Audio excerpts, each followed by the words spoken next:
Assalamualaikum. Right now, we are here at Ali Al Kebab Halal Food Restaurant and it's an honor to be with us is our fellow Maloleño, owner of this restaurant, no other than Sister Fatima.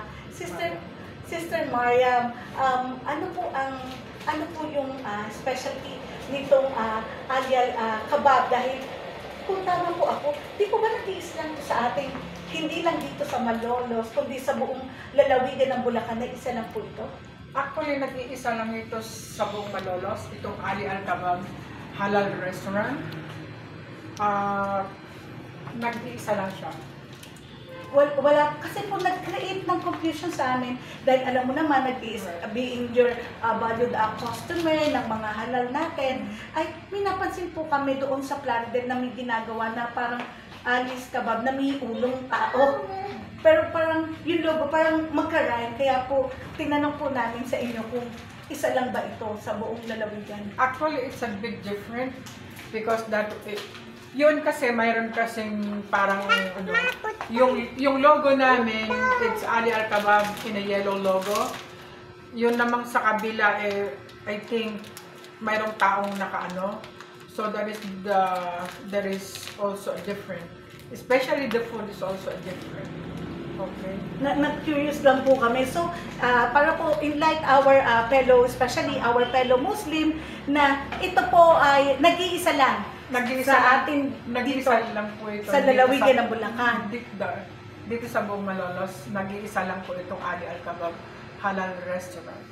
I mean po, clarify po natin, dito po sa city ng Malolos, isa lang po siya. Also, sa buong probinsya ng Bulacan ay isa lang po siya. Yes, wala pong ibang branch. Yung wala po kinaklarify natin. Wala. But they have the other branch po sa ibang nearby province. Dito po sa Pampanga, meron po akong isang branch, pero ito po yung pinaka-main ko talaga. Dito nagsimula ang lahat. Dito po nagsimula ang Ali Al Kebab sa Malolos. At matitiyak po natin na nag-guarantee po talaga na halal. Na halal. At anyone can come and visit, and everyone is welcome to Ali Al Kebab Restaurant here in Mohon, Malolos, Bulacan. Malolos, Bulacan. And yes, they serve the food with love. Kasi yes, mismong yes, si Sister ako po yung nagluluto talaga. So I cook with love. Magagarantihan ko po na talagang masarap. Yan po, dahil katulad natin na we are both Bulakenyo, dahil dumadami na ang mga Tagalog Muslim na hindi lang nanggaling sa Mindanao, kundi tayo ay mga Taal na Tagalog ay isa po siya sa matagumpay na taga dito sa Malolos na reverted Islam din, na nagtagumpay sa negosyong halal sa pamamagitan ng food.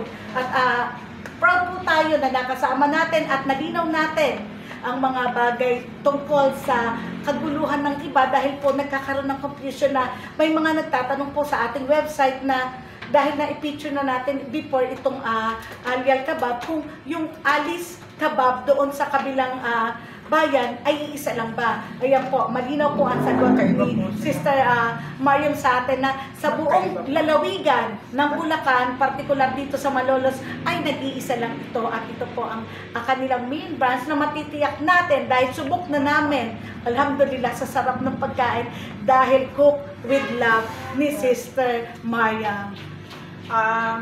Sa mga fellow Muslim dyan, so ito po, nag-iisa lang talaga to. So everyone is welcome to Ali Al Kebab Restaurant here in Mohon. It's only one restaurant here in The whole province in Bulacan. And also yung ano niyo na rin po, sabihin niyo rin po yung other branch niyo nearby provinces. Dito sa may San Fernando, Pampanga, sa may malapit kami dito sa may Pampanga High School. So I have branch over there. So anyone can visit, anyone is welcome to visit. Para makain niyo po ang Thank you po. authentic food from Ali Al Kebab. And it's an honor and alhamdulillah, Sukran, Sister Mariam, for this interview. You've just heard our interview and clarification For this is official and the only one Ali Al Kebab Halal Food Restaurant here in Malolos and the whole province of Bulacan. With us is the owner, Sister Mariam. This is MJ Orbina Balaguer of BZMJ Online, Dawa Sakat Makabuluhang Journalismo, your happiness channel.